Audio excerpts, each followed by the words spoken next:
Once the Olympics were over, athletes who won medals returned home to applause and, some instances, parades. Not so Jesus. He returned home and joined others for a service in the synagogue that day. And he rose to speak and said, "The Spirit of the Lord is upon me to bring glad tidings to the poor." There was no applause or parades. The reaction was mixed.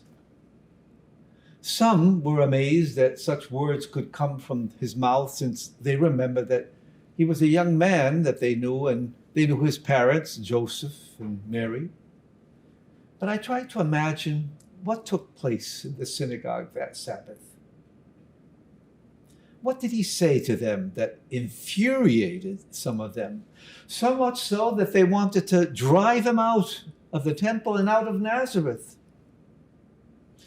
He said to them what he has been saying to us.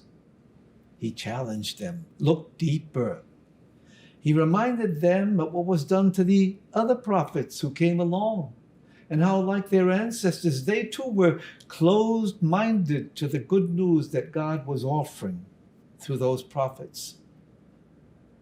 There were some fundamental differences between Jesus and some of the people in the synagogue that day.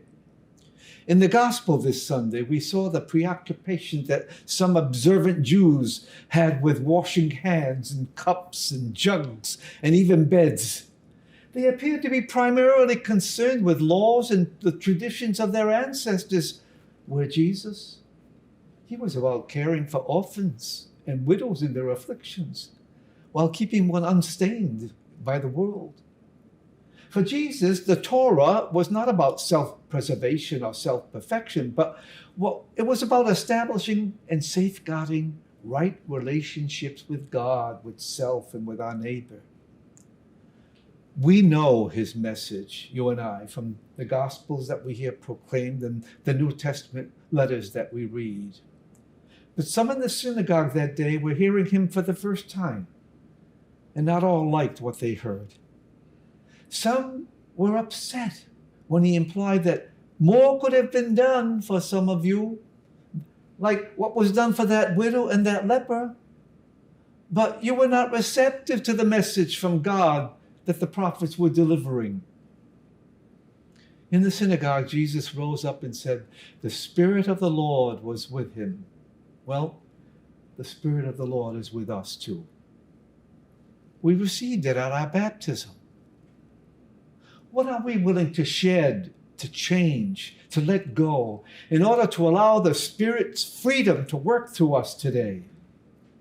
Can we envision our homes and our church and our lives as domestic churches where we engage Jesus in prayer and allow him to speak to us through our scriptures as he spoke to his contemporaries in the synagogue that day?